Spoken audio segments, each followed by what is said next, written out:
दोस्तों, उत्तर प्रदेश के वाराणसी शहर में दो दोस्त रहते हैं।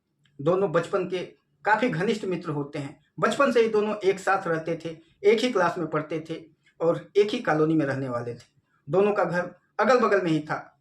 एक दोस्त का नाम राजन होता है, जबकि दूसरे दोस्त का नाम सुमेर होता है। राजन, जिसके पिताजी एक काफ़ी बड़े अधिकारी होते हैं, और सुमेर जो होता है, उसके पिताजी एक नॉर्मल ऑटो ड्राइवर होते हैं। गरीबी में किसी तरह से सुमेर का परिवार, उसके पिताजी उसका खर्चा-बर्चा चलाते हैं। राजन के पिताजी काफ़ी अमीर होते हैं, काफ़ी पैसे वाले होते हैं, लेकिन इन दोनों की दोस्ती काफ़ी प्रगाढ़ होती है। कभी भी सुमेर को किसी भी चीज़ की ज़रूरत पड़ती है, तो राजन उसे तुरंत खरीद करके देता है। और सुमेर जो होता है, वो पढ़ने लिखने में इतना ब्रिलियंट होता है कि हमेशा अपने दोस्त राजन की मदद करता रहता है। दोस्तों, इस तरह से समय बीतता रहता है। दोनों छोटी क्लासों से धीरे-धीरे बड़ी क्लासों में पहुँच जाते हैं, और जब ग्रेजुएशन में आते हैं, तो वो दोनों एडमिशन बनारस हिंदू यूनिवर्सिटी में करवाते हैं, और दोनों एक साथ में ही ग्रेजुएशन कंप्लीट करते हैं। जैसे ही ग्रेजुएशन कंप्लीट होता है, उसी साल जो राजन होता है, राजन के पिताजी की ट्रांसफ़र हो जाती है लखनऊ में, और वो अपने पूरे परिवार को लेकर के लखनऊ चले जाते हैं। वहाँ जाने के बाद जो राजन लखनऊ में एमबीए में एडमिशन करा लेता है, और इधर जैसे ही सुमेर का ग्रेजुएशन होता है, इसका भी प्लानिंग था कि एमबीए में एडमिशन कराएं, लेकिन उसके साथ कुछ ऐसी घटनाएं घटने लग जाती हैं। उसके परिवार में कुछ ऐसे तूफान आ जाते हैं, जिसकी वजह से उसका पूरा जीवन अस्त व्यस्त हो जाता है। दोस्तों, बहुत ही प्यारी कहानी है, बहुत ही शानदार कहानी है। इस कहानी में मैं आगे बढ़ूँ उससे पहले मेरा आप सबसे एक छोटा सा रिक्वेस्ट है कि इस वीडियो को लाइक कर दीजिएगा। अगर आप चैनल पर नए होंगे तो चैनल को सब्सक्राइब कर लीजिएगा, वीडियो को अपने दोस्तों तक शेयर कर दीजिएगा। चलिए जानते हैं आज की इस पूरी कहानी को इस वीडियो के माध्यम से। दोस्तों, जैसे ही राजन लखनऊ चला जाता है अपने पिता के साथ, और वहाँ जा कर के एमबीए में एडमिशन कर लेता है, और इधर सुमेर वाराणसी में रह जाता है। वो भी अपना एमबीए में एडमिशन कराता है, और उसी समय उसके पिताजी सुमेर की शादी तय कर देते हैं, एक अच्छी लड़की देख करके, और सुमेर की शादी कर दी जाती है। घर परिवार काफ़ी अच्छे से चल रहा होता है। इधर सुमेर भी एमबीए कर रहा होता है, लेकिन तभी उसके पिताजी का इतनी बुरी तरह से एक्सीडेंट हो जाता है कि उसको जब हॉस्पिटलाइज कराता है वो ले जा कर के, और हॉस्पिटल में काफ़ी दिनों तक जब उसके पिताजी का ट्रीटमेंट चलता है, काफ़ी सारे पैसे जो भी उसके पिताजी कमाए होते हैं आज तक, सारे पैसे उनके ट्रीटमेंट में खर्च हो जाता है। लेकिन अंत में उनके पिताजी की मृत्यु हो जाती है, उनको बचाया नहीं जा सकता है, और इस दुखद घड़ी से वो अभी उबरा ही नहीं होता है कि थोड़े दिनों के बाद ही उसकी माता का भी हार्ट अटैक से मृत्यु हो जाता है। दोस्तों, जैसे ही उसके माता पिता खत्म होते हैं, वो बिल्कुल उसके जीवन में अंधेरा छा जाता है। वो अपने आप को बिल्कुल अकेला महसूस करने लग जाता है। अब उसका ढाढ़स बढ़ाने के लिए, उसको सपोर्ट करने के लिए सिर्फ उसकी पत्नी उसके पास रहती है। अब उसका इस शहर में बिल्कुल ही मन नहीं लगता है। वो एमबीए में एडमिशन कराया तो था, लेकिन अब एमबीए का कोई क्लास वगैरह नहीं करता है, और वो एक कंपनी ज्वाइन कर लेता है और उस कंपनी में काम करने लग जाता है। लेकिन थोड़े दिनों के बाद पता चलता है कि वो कंपनी बंद हो जाती है, और जब कंपनी बंद हो जाती है तो वो फिर इस शहर को ही छोड़ करके और अपनी पत्नी के साथ लखनऊ चला जाता है, जहाँ पर ऑलरेडी उसका दोस्त राजन लखनऊ में ही एमबीए कर रहा होता है।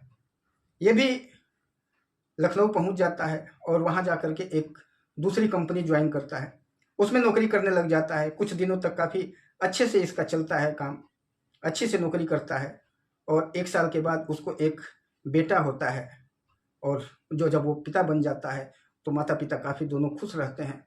अपने बेटे के साथ बड़े ही अच्छे ढंग से उसका जीवन यापन हो रहा था। लेकिन फिर उसकी जो परिस्थिति होती है फिर खराब होती है, और फिर जो कंपनी जिसमें वो काम कर रहा था, उसमें लोगों ने, उस कंपनी के कर्मचारियों ने हड़ताल कर दिया, और उस हड़ताल की वजह से उस कंपनी के मालिक को उस कंपनी को बंद करना पड़ा।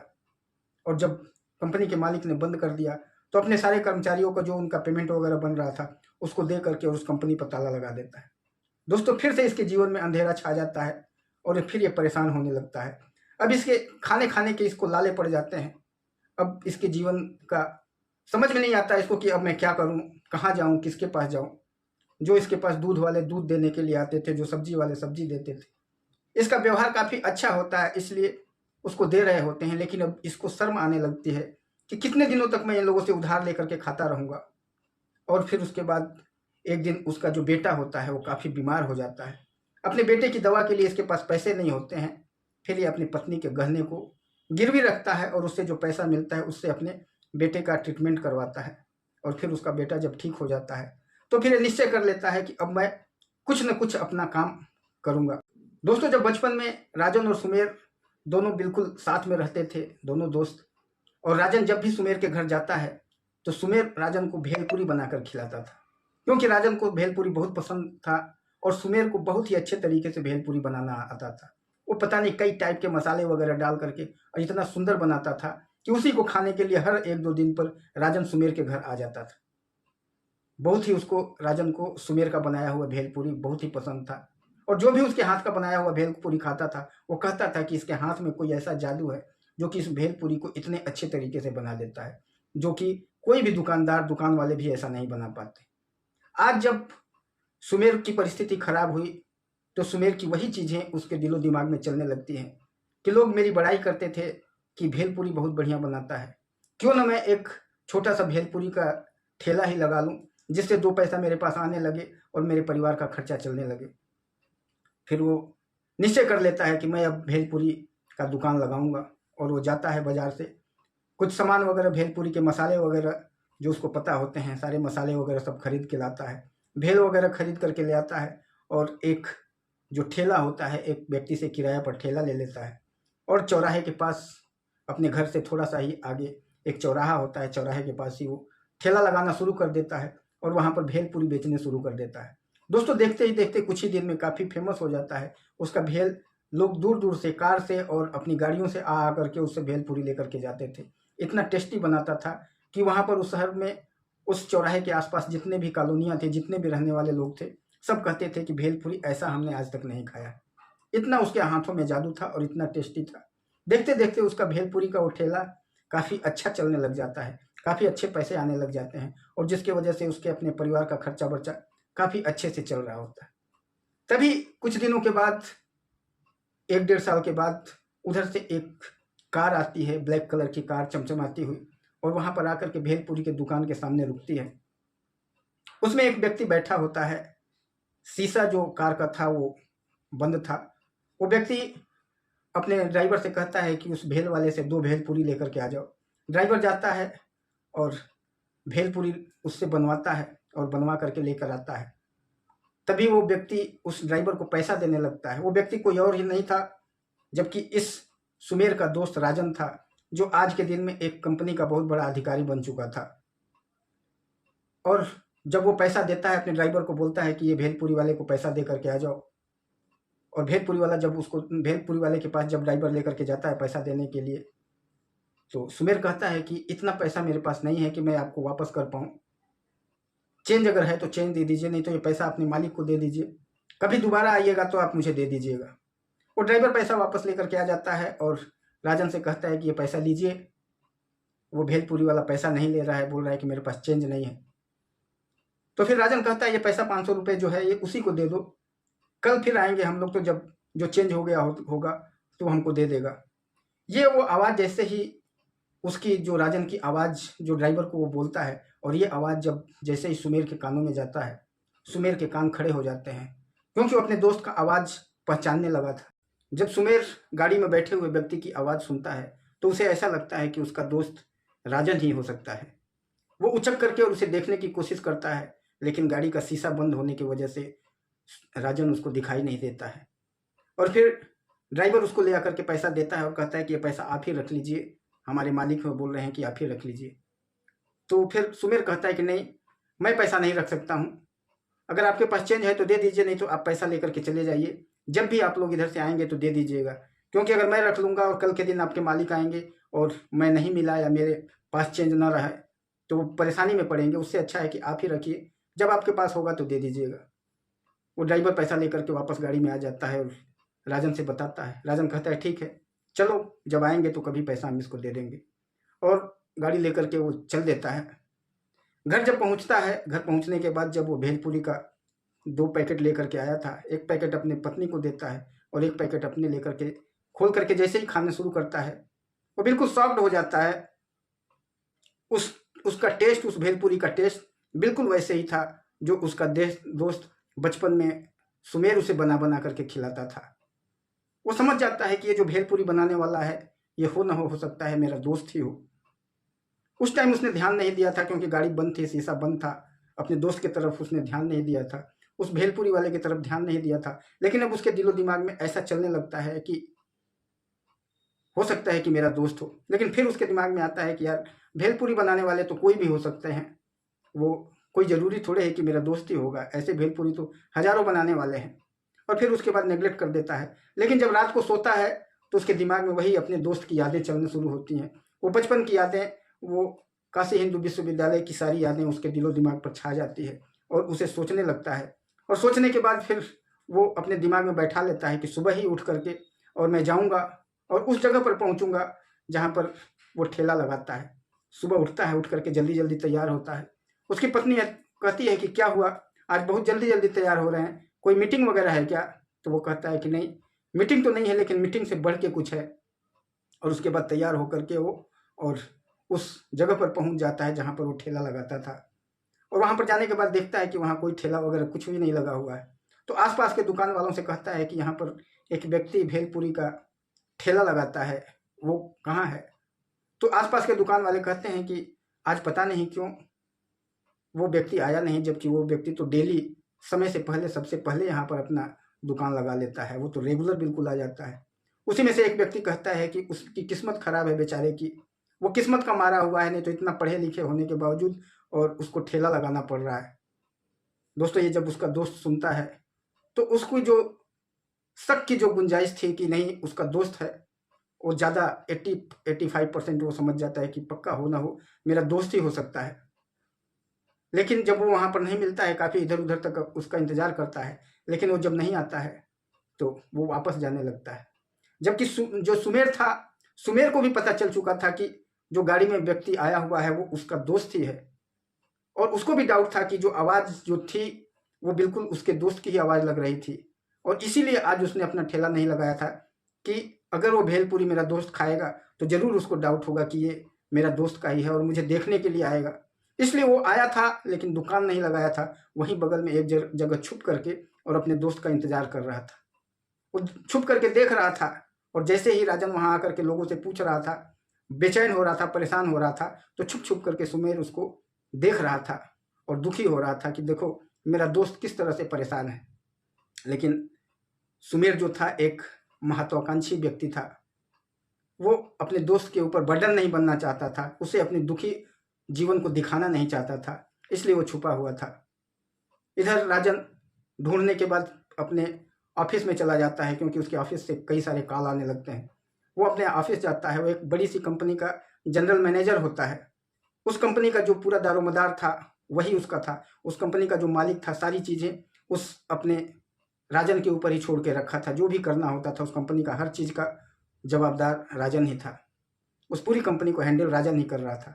इसलिए जब कंपनी से उसके फ़ोन आने लगता है तो तुरंत अपनी कंपनी में अपने ऑफिस में चला जाता है।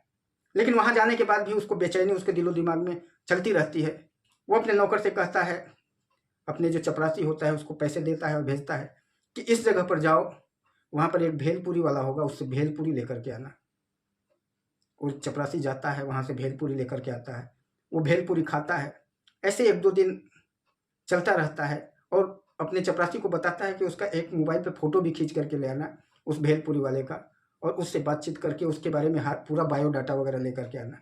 उसका चपरासी उस सुमेर से बातचीत करता है, उसका नाम वगैरह सब कुछ ले लेता है। सुमेर को पता नहीं चलता है कि उसका दोस्त राजन ही भेजा है। उसका एक धीरे से मोबाइल में फ़ोटो खींच लेता है और ले आकर के जब राजन को दिखाता है तो राजन अपने दोस्त की ये हालत देख करके उसके आंखों से आंसू बहने लग जाता है। अब वो बहुत तकलीफ में होता है, उसका किसी भी काम में मन नहीं लगता है। फिर वो अपने नौकर को कहता है कि देखो उसके पास जाना, क्योंकि वो समझता था कि उसका दोस्त जो है बहुत ही खुददार किस्म का आदमी है। अगर मैं उसे कुछ देना चाहूँगा तो लेगा नहीं, तुरंत मना कर देगा, या अगर मैं ज़्यादा उसके पीछे पड़ूंगा तो इस शहर को ही छोड़ के चला जाएगा। इसलिए वो अपने आप को छुपाता है, उसके सामने नहीं लेकर के जाता है और नौकर से कहता है कि उसके पास जाना और उसको नौकरी के बारे में बताना कि ऐसे ऐसे उसको नौकरी मिल सकती है एक कंपनी में। उसके बताए अनुसार नौकर जाता है, जो चपरासी होता है उसके पास जाता है। अब डेली चपरासी उसके पास आता जाता था, उससे डेली भेलपुरी लेकर के जाता था। तो जो सुमेर था उससे थोड़ा सा फ्रंक हो गया था और दोनों में अच्छी खासी ताल्लुकात हो गई थी, अच्छी खासी बातें होती थी। तो चपरासी जो होता है वो कहता है कि एक अच्छी कंपनी है, आप यहाँ पर ठेला लगा रहे हैं, उससे बेटर है कि आप एक अच्छी कंपनी है, आप पढ़े लिखे हैं, आप उसके लिए ट्राई करिए। तो सुमेर कहता है कि एक सब कंपनी वाले जो हैं ऐसे ही फालतू हैं, सिर्फ ऐसे ही निकालते हैं ये लोग, एडवर्टाइज करते हैं अपना, लेकिन लास्ट में अपनी मर्जी के हिसाब से ही अपना आदमी रख लेते हैं, ये लोग नौकरी देते नहीं हैं। तो नौकर जो होता है कहता है कि एक बार आप ट्राई तो कर लो, अगर नहीं होगा तो आपकी भेलपुरी की दुकान तो है ही है, चली रही है। सुमेर को काफ़ी नौकर की बातें अच्छी लगती है और वो उसके लिए अप्लाई कर देता है। अप्लाई करने के बाद तय समय पर अपनी इंटरव्यू देने के लिए जब जाता है, वो कोई और कंपनी नहीं थी, वो राजन की ही कंपनी थी और उस कंपनी का जो जनरल मैनेजर था वो राजन ही था। जो इंटरव्यू लेने वाले जो टीम थी, राजन उसको बता देता है कि कोई भी व्यक्ति जो भी इस नौकरी के लिए इंटरव्यू देने के लिए आएगा, सबका इंटरव्यू लेने के बाद फाइनल रिजल्ट जो है मेरे पास पेश करना, मैं फाइनल करूँगा कि किसको नौकरी दिया जाएगा और किसको नहीं दिया जाएगा। जो टॉप मोस्ट होंगे 3-4 जो आप लोगों ने सिलेक्शन किया होगा वो मेरे पास भेजना। जब वो टीम सेलेक्ट करती है इंटरव्यू वगैरह लेकर के, और जो टीम जो 3 आदमियों को सेलेक्ट करके रखती है, उसमें सबसे पहला नाम जो होता है वो सुमेर का ही होता है। और वो तीनों नाम जब राजन के टेबल पर जाता है, राजन देखता है तो फर्स्ट नाम जो होता है सुमेर का, उसको टिक कर देता है और बोलता है कि इस व्यक्ति को ज्वाइन करवा लिया जाए। और जैसे ही वो पता चलता है, उसको बता दिया जाता है सुमेर को कि आप कल से ज्वाइन कर सकते हैं, और उसे काफ़ी अच्छे पोस्ट पर, प्रोडक्शन इंचार्ज के पोस्ट पर उसको रख लिया जाता है। काफ़ी अच्छी तनख्वाह होती है। और वो जब घर जाता है सुमेर, अपनी पत्नी को जो है खुशी के मारे अपनी गोद में उठा लेता है और कहता है कि मेरी ज़िंदगी अब बदल गई है, मुझे बहुत ही अच्छी नौकरी, मुझे प्रोडक्शन इंचार्ज के रूप में इस कंपनी में नौकरी मिल गई है, काफ़ी अच्छी तनख्वाह है, 60-70 हज़ार रुपये स्टार्टिंग ही पेमेंट। जब उसकी जो पत्नी सुनती है तो वो भी काफ़ी खुश हो जाती है। उस दिन शाम को ये लोग मंदिर जाते हैं, मंदिर में जाकर भगवान का दर्शन करते हैं, पूजा पाठ करते हैं। उसके बाद वो आता है और अपनी भेलपुरी की दुकान पर आता है, और उस दिन शाम को फिर वो चपरासी आता है, कहता है कि अब तो आपका सिलेक्शन हो चुका है, अब तो ये दुकान वगैरह बंद कर दीजिए। वो कहता है कि आज ये लास्ट दुकान मैंने लगाया था, जो मेरे आसपास के लोग हैं इनको खिलाने पिलाने के लिए फ्री में, मुफ्त में आज सबको बांटना है मुझे, और मुझे पता था कि आप भी इस दुकान पर ही आएंगे, तो आपको भी धन्यवाद करने के लिए खोला था। उस जो चपरासी को बहुत बहुत धन्यवाद कहता है, बोलता आपकी वजह से ही मुझे आज नौकरी मिली है, नहीं तो मुझे नौकरी नहीं मिली होती, मैं नौकरी के लिए अप्लाई भी नहीं किया होता। तो चपरासी कहता है मेरी वजह से नहीं, बस ये किस्मत है आपकी। क्योंकि वो जानता था कि किसकी वजह से उसको नौकरी मिली है, वो चपरासी जानता था, लेकिन उसको ऐसा गाइडेंस दिया गया था कि उसको कुछ भी बताना नहीं।